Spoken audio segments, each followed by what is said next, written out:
Hello students, हम RS. तारा RS. Physics centre से आज हम लोग को पढ़ाने जा रहे हैं वो ग्रेविटेशन।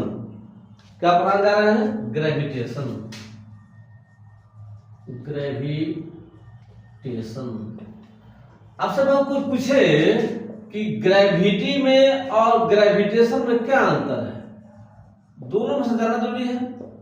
ग्रेविटी में और ग्रेविटेशन में क्या अंतर है, एकदम गौर समझिएगा, पूरा क्लास के रूप में इसको समझा रहे हैं। याद रखिएगा ग्रेविटी किसे कहते हैं। तो देखिए, यदि फोर्स ऑफ अट्रैक्शन, ग्रेविटी के बारे में समझा रहे हैं कि फोर्स ऑफ अट्रैक्शन अर्थ और अदर बॉडी के बीच में काम करे। कहां का बता रहे हैं कि जब फोर्स ऑफ अट्रैक्शन अर्थ और अदर बॉडी के बीच में काम करे उसको हम ग्रेविटी बोलते हैं। लेकिन जब force of attraction other body के बीच में काम करे, तो उसको ग्रेविटेशन बोलते हैं। जब force of attraction other body में, इसमें अर्थ नहीं होना चाहिए, उसमें यदि फोर्स ऑफ अट्रैक्शन काम कर रहा है तो वह क्या कहलाएगा? ग्रेविटेशन कहलाएगा। तो ग्रेविटी का परिभाषा क्या हुआ कि लिखा है the force of attraction between earth and other body is called gravity. Gravitation किसे कहते हो? ग्रेविटेशन किसे कहते हैं? तो याद रखिएगा, लिखा द फोर्स ऑफ अट्रैक्शन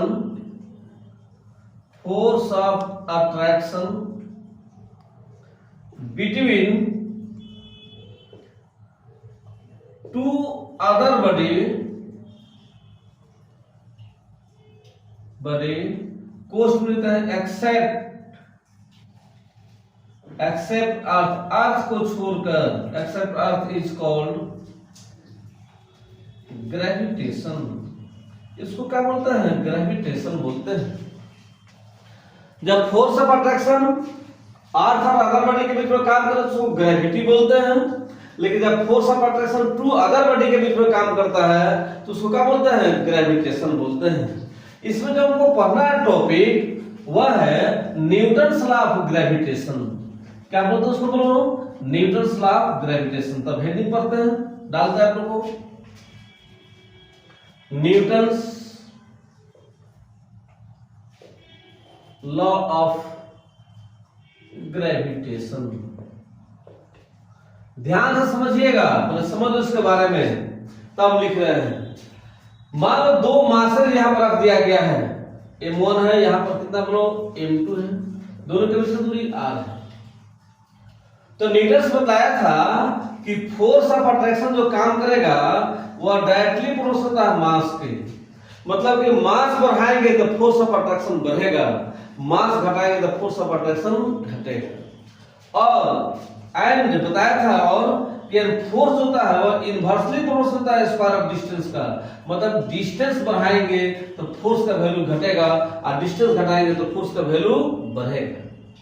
इसका एक एग्जांपल आप समझिए ना कि मान लो कोई नट को खोलना है, समझ छोटा सा नट है और हाथे खोलिए तो नट और हाथ के बीच का दूरी बहुत कम रहेगा, तो बहुत ज्यादा फोर्स लगा के खोलना पड़ेगा। तो इसका मतलब डिस्टेंस कम हो गया तो फोर्स ज्यादा लगाना पड़ा। अब देखोगे घर में, गांव में, कहीं भी शहर में चापाकल गाने वाला मिस्त्री आता है, यदि उस पाइप को 10 आदमी मिलकर भी गाड़े जमीन में तो बहुत ज्यादा फोर्स देगा तो वो नहीं करेगा। नहीं देते क्या करता है कि बांस बांध दिया, उसमें पाइप लगा दिया है, अब बहुत दूर बांस लगा के हिलाता रहता है, तुरंत गिर जाता है, क्योंकि डिस्टेंस बढ़ गया तो फोर्स घट गया। आप ट्रक का चक्का देखते हुए खुलते हुए, गाड़ी वाला जितना भी खुलता है सब, ट्रक हो गया, बस हो गया, किसी भी बड़ा गाड़ी का चक्का खुलते हुए देखे होंगे, क्या करते हैं? रिंच लगा के लंबा सनट लगा के चल के खुल लेता है, तो आराम से खुल जाता है। लेकिन उसी को हाथे खोला जाता है, छोटा सा रिंच लगा खोला जाए तो बहुत ज्यादा फोर्स लगाएंगे तो खुलेगा। इसका मतलब क्या साबित कर रहा है कि फोर्स बढ़ाएंगे, डिस्टेंस बढ़ाएंगे तो फोर्स घटेगा और डिस्टेंस घटाएंगे तो फोर्स बढ़ेगा। तो इसका परिभाषा हम लिख देते हैं बाबू यहाँ पर कि according to Newton's the force of attraction is directly proportional to the product of their masses and inversely proportional to the square of distance between them। अब देखिए यही जो हम फॉर्मूला बताए हैं कि फोर्स जो होता है वो डायरेक्टली प्रोपोर्शनल किसका होता है, मास के। मतलब कि मास बढ़ाए तो फोर्स बढ़ेगा, मास घटाए तो फोर्स घटेगा। और फोर्स होता है इनवर्सली प्रोपोर्शनल होता है स्क्वायर ऑफ डिस्टेंस का। डिस्टेंस बढ़ाएंगे तो फोर्स घटेगा और डिस्टेंस घटाएंगे तो फोर्स डिस्टेंस घटाएंगे तो फोर्स बढ़ेगा और डिस्टेंस बढ़ाएंगे तो फोर्स घटेगा। ये दोनों को मिला देते हैं तो इस तरह बढ़ेगा, वो क्या जाएगा m1 m2 by r square. अब हम प्रोपोर्शनल हटाते हैं, कांस्टेंट लेते हैं g m1 m2 by r square. लिखिएगा भैया g को क्या बोलते हैं, g is called universal gravitational constant. देखो बाबू g का वैल्यू पूरे ब्रह्मांड में सब जगह समान रहेगा, इसका वैल्यू कहीं चेंज नहीं करेगा। और g का जो वैल्यू होता है वो 6.67 10 के पावर -11 न्यूटन मीटर स्क्वायर पर केजी स्क्वायर होता है। इसको इस तरह मिलता है पूरा भाग करने के लिए, आसान करने के लिए। g का वैल्यू 6.70 10 के पावर -11 न्यूटन मीटर स्क्वायर पर KG square, newton metre square पर केजी स्क्वायर। g का वैल्यू कहीं भी रखिएगा, कैपिटल जी है स्मॉल जी नहीं, कैपिटल जी का वैल्यू पर इसको यूनिवर्सल ग्रेविटेशनल कांस्टेंट बोलते हैं। इसका वैल्यू कहीं पर भी पूरे ब्रह्मांड में इसका वैल्यू 6.70 10 के पावर -11 न्यूटन मीटर स्क्वायर पर केजी स्क्वायर होता है। इसका वैल्यू कहीं चेंज नहीं करेगा, इसका नाम रखा गया यूनिवर्सल ग्रेविटेशनल कांस्टेंट। बस समझे? इसका कुछ नोट पॉइंट लिखते हैं बाबू। न्यूटन लॉ का जो रूल है, न्यूटन लॉ ऑफ ग्रेविटेशन का कुछ नोट पॉइंट है, याद रखिएगा, जो बताने जा रहे हैं तो समझ लीजिए।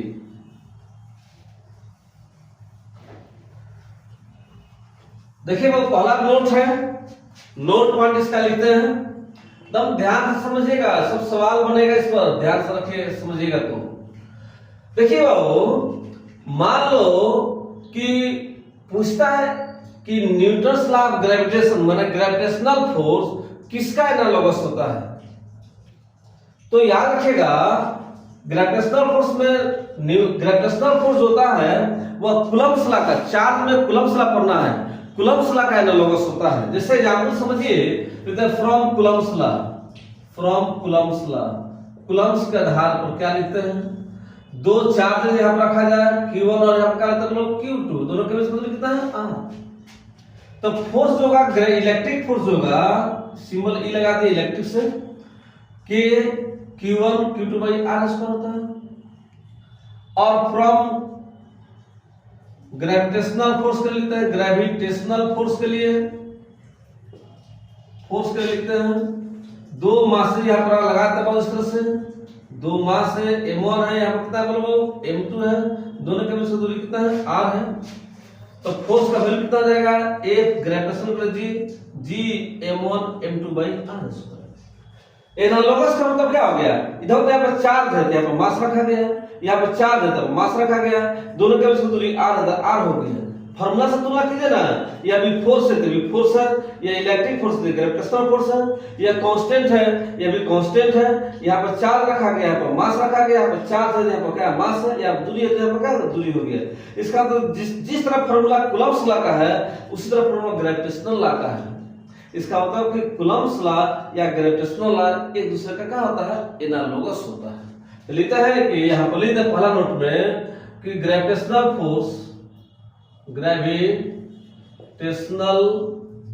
Force is analogous to Coulomb's law, Coulomb's law का एनालॉगस होता है। पहला पॉइंट क्या हो गया। दूसरा का नोट पॉइंट में जाने के बाद दूसरा पॉइंट में, नोट पॉइंट का दूसरा पॉइंट जानिए। मान लीजिए कि एक ही मास पर, एक ही ब्लॉक पर, दूसरा पॉइंट में यही एक ब्लॉक है जिसमें मास भी दिया गया है और चार्ज भी दिया गया है। मास हो गया m1 m2, चार्ज हो गया q1 q2। एक ही ब्लॉक है, उस पर मास भी दे दिया गया है, चार्ज भी दे दिया गया है, दोनों के बीच का दूरी कितना है, r है। तो इस पर दोनों फोर्स लगेगा, फ्रॉम कूलम्ब्स लॉ के आधार पर लगेगा, कूलम्ब्स लॉ के आधार पर लगेगा, क्या चीज लगेगा भाई, फोर्स। तो F E लेते हैं, क्या लिखेंगे, K Q1 Q2 बाई क्या लिखेंगे, R स्क्वायर। फ्रॉम लेते हैं, from gravitational force, gravitational force के आधार पर क्या लिखेंगे, F भी लेते हैं, G M1 M2 by R square लिखेंगे। देखो तो क्या हो रहा है इसमें, एक ही ब्लॉक पर दोनों तरह का फोर्स काम कर रहा है। तब पूछा जाए कि एक ही ब्लॉक पर दोनों तरह का फोर्स काम करेगा तो दोनों फोर्स तो एक बार लेंगे नहीं, किसी एक फोर्स को लेंगे, किसी एक फोर्स को छोड़ देंगे।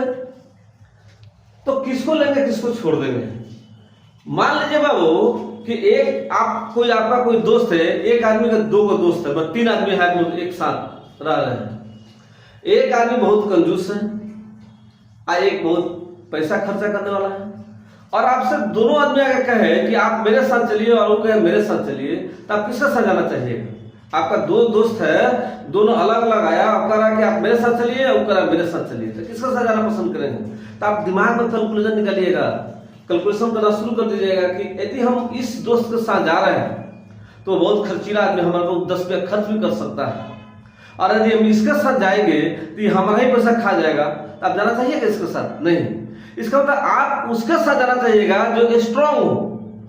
वही हाल इसमें भी है कि यदि एक साथ दो फोर्स एक ही ब्लॉक पर लगे तो जो स्ट्रांग फोर्स होगा उसको रख लेंगे और जो वीक फोर्स होगा उसको हटा देंगे।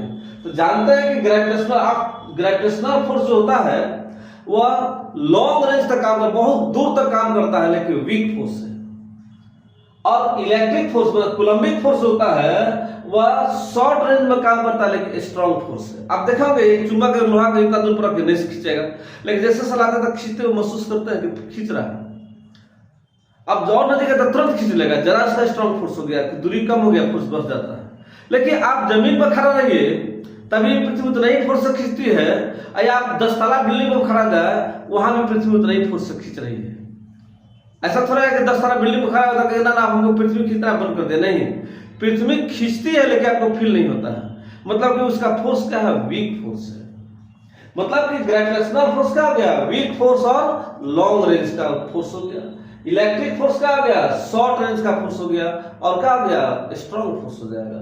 इससे जब एक ही ब्लॉक पर दो तरह का फोर्स उत्पन्न हो जाए तो हम स्ट्रांग फोर्स माने इलेक्ट्रिक फोर्स को ले लेंगे और किसको हटा देंगे, बोलो बाबू, इलेक्ट्रिक फोर्स को ले लिए और किसको हटा देंगे, ग्रेविटेशनल फोर्स को हटा देंगे। बस समझे, इसको लैंग्वेज में कहते हैं कि if both forces are present on the same body then we neglect gravitational force because gravitational force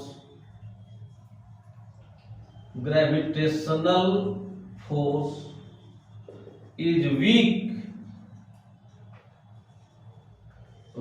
and long range force, while electric force is a strong and short range force। और समझा गया कि बता दिए कि जब एक ही block पर दो तरह का फोर्स हो तो स्ट्रॉन्ग फोर्स को लेंगे और वीक फोर्स को छोड़ देंगे। तो स्ट्रॉन्ग फोर्स कौन सा है, इसमें कूलम्ब्स का रूल है, कूलम्बिक में इलेक्ट्रिक फोर्स है। वीक फोर्स कौन है, ग्रेविटेशनल फोर्स है। इसलिए इलेक्ट्रिक फोर्स को ले लिए और ग्रेविटेशनल फोर्स को क्या कर दिया, हटा दिए। तीसरा पॉइंट में जानेंगे इसका रूल के बारे में। बाबू तीसरा पॉइंट पर ध्यान दीजिए।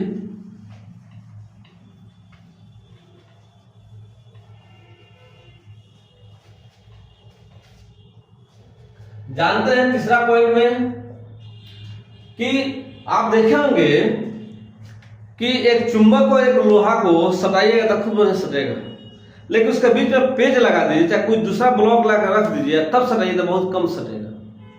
इसका मतलब क्या हुआ कि इलेक्ट्रिक फोर्स जो होता है वो मीडियम पर डिपेंड करता है, लेकिन अर्थ ऐसा नहीं है।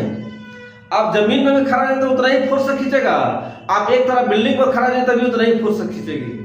मतलब कि ग्रेविटेशनल फोर्स मीडियम पर डिपेंड नहीं करता है, लेकिन इलेक्ट्रिक फोर्स जो होता है वो मीडियम पर डिपेंड करता है।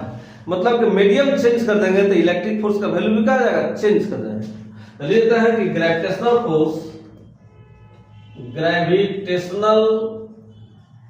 Force does not depend upon medium while electric force depend upon medium। Electric force किस पर डिपेंड करेगा, मीडियम पर डिपेंड करता है। नेक्स्ट पॉइंट पर ध्यान दीजिए, आप जो बताने जा रहे हैं, देखिए चुंबक जो होता है, आप दो चुंबक को ले लीजिए और एक बार इस तरह सटाइएगा। मान लीजिए चुंबक ले लिया, एक बार इस तरह सट गया, अब एक चुंबक उलट कर सटे तो नहीं सटेगा। इसका मतलब है चुंबक में क्या है, अट्रैक्शन और रिपल्शन दोनों होता है। माने इलेक्ट्रिक फोर्स होगा अट्रैक्टिव और रिपल्सिव दोनों होता है, लेकिन ग्रेविटेशनल फोर्स जो होता है हमेशा अट्रैक्टिव होता है। ऐसा थोड़ा है कि धरती पर पापी आदमी तो कहे धरती का ना भाग हमारे एक ग्रह से दूसरे ग्रह चल जा, ऐसा थोड़ा बोलते हैं, अर्थ नहीं बोलता। वह किसी भी तरह कराएगा ब्लॉक को खींचेगा है। इसका मतलब क्या हुआ कि ग्रेविटेशनल फोर्स हमेशा अट्रैक्टिव होता है और इलेक्ट्रिक फोर्स होता है वो अट्रैक्टिव और रिपल्सिव दोनों होता है। 4 नंबर पॉइंट में देखिए, लिखते हैं कि gravitational force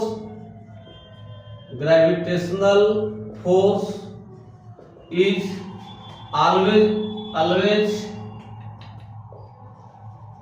always attractive while electric force is attractive and repulsive, both दोनों होता है। देखिए बहुत ध्यान से अगला पॉइंट में 5 नंबर में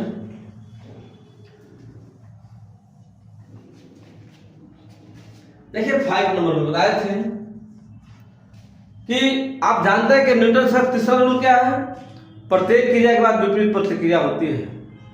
मतलब कि अभी बताए थे, समझ लीजिए दो मास यहां पर रख दिया जाए, m1 और m2, दोनों के बीच की दूरी r है, तो m1 जितना फोर्स m2 पर लगाएगा उतना ही m2 भी किस पर लगाएगा, m1 पर लगाएगा। पसंद है, जितना फोर्स m1 लगाएगा किस पर, m2 पर, उतना ही m2 किस पर लगाएगा, m1 पर लगाएगा। मान लो लीजिए तो इसका वैल्यू लिखते हैं कि it is always in action reaction pair, that is force exerted by first body on second is equal to force exerted by second body on first। जैसे बताए थे अभी कि जितना पहला मास मतलब m1 जितना फोर्स लगाएगा m2 पर, उतना ही फोर्स m2 लगाएगा किस पर, m1 को लगाएगा। इसे मान लो इसका वैल्यू दे दिया गया 10 के पावर 5 kg या 10 के पावर 6 kg, कोई दिक्कत। इसका दूरी 1 मीटर लिख दिया जाए, कितना लिखा गया है, 1 मीटर। तो ये मान लो यार फोर्स m1 लगाया, f1, तो e लगाया कितना, f2, दोनों के बीच का फोर्स मान लेते बाबू कितना आ गया, तो लिखता है कि g m1 m2 by r square. तो g का वैल्यू 6.70 ले देता है, 10 के पावर -11, m1 का वैल्यू 10 के पावर 5, 10 के पावर 6 by 1 का स्क्वायर, 6.70 10 के पावर -11, 10 के पावर +11, कितना जाएगा नेट फोर्स, इतना। मतलब कि F1 लगा रहा है, इस पर F1 लगा रहा है, M2 पर कितना फोर्स, इतना, तो M2 भी लगाएगा, इतना ही फोर्स लगाएगा। इसका मतलब इसका एक रेशियो देखा जाए, एग्जांपल समझा रहे हैं चॉइस में, तो पूछा जाए कि कौन चॉइस सही होगा, तो F1 प्लस F2 बराबर कितना लेता है 6.70 न्यूटन, F1 बराबर 6.70 न्यूटन, F2 बराबर 6.70 न्यूटन। तीसरा चॉइस लिखते हैं कि F1 बराबर 6.70/2 न्यूटन, आधा कर दिए 6.70/2 न्यूटन, इसको भी आधा कर दिए। चौथा है F1 बराबर 6.70 न्यूटन और F2 बराबर 0 न्यूटन। कहा जाए इस बनाए था भी कि जितना फोर्स M1 लगाएगा M2 को उतना ही लगाएगा, M2 लगाएगा M1 पर, मतलब दोनों के बीच का फोर्स आ गया इतना। तो चॉइस दिया गया 4 को, इसमें तुम्हारा कौन सा चॉइस सही होना चाहिए?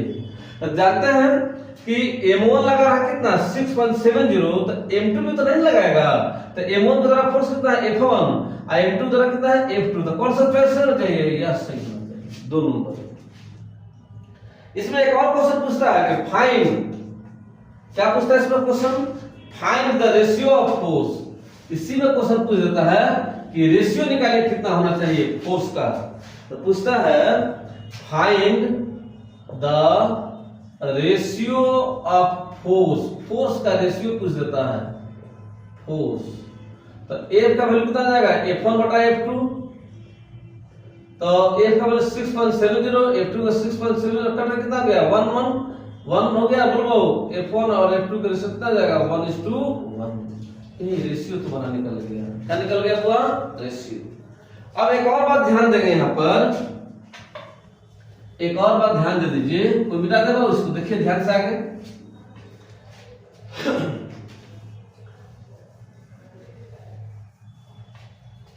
अभी बताए थे कि न्यूटन के इसमें थर्ड रूल लागू होता है, जितना फोर्स पहला लगाया उतना ही दूसरा लगाएगा।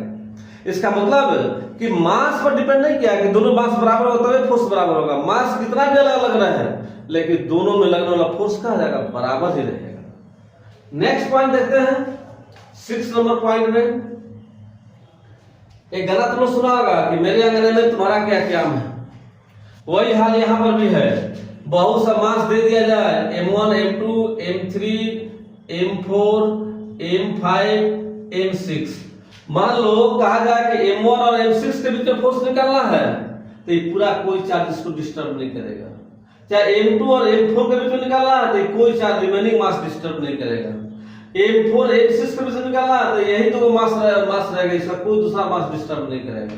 इसका मतलब तो क्या हुआ समझ लो कि मान लो तुम्हारा शादी तय हो गया, जिस लड़के से तुम्हारा शादी तय हुआ है आज स्टेज पे जाएगा और देख ले कि वहां पर तुम्हारे बीबी जिससे तय हुआ है उससे भी सुंदर सुंदर वहां पर लड़की है, तो क्या करेगा? तुम अपने बीबी को छोड़ देगा, दूसरा जमा जाएगा ना, तुम्हें से ब्याह करेंगे, ऐसा नहीं ना है। वह जो तुम्हारी बीबी है जिससे तय हुआ वही तुम्हारे लिए विश्व सुंदरी है। इसका मतलब कि जिस दो मास के बारे में बात करेंगे ना, समझेगा पूरे ब्रह्मांड में वही दो मास है, रिमेनिंग कोई मास इसमें नहीं है। मान लो कि M1 और M6 के बीच में निकालना है, समझे कि यही दो मास है, दूसरा कोई मास इसमें डिस्टर्ब नहीं कर रहा है। इसका मतलब क्या हो गया कि फोर्स जो होता है ना, force is independent from other mass present in between two mass. दो मास के बीच में तीसरा कोई भी मास आ जाए उसको डिस्टर्ब नहीं करेगा, फोर्स को डिस्टर्ब नहीं करेगा। यही था ग्रेविटेशन का पार्ट्स, पहला वीडियो में बता दिया आपको। इस अब अगले वीडियो पढ़ाएंगे इलेक्ट्रिक ग्रेविटेशनल फील्ड इंटेंसिटी के बारे में पढ़ाएंगे। मेरा वीडियो आप लोग को अच्छा लगे तो लाइक सब्सक्राइब और शेयर भी कीजिए।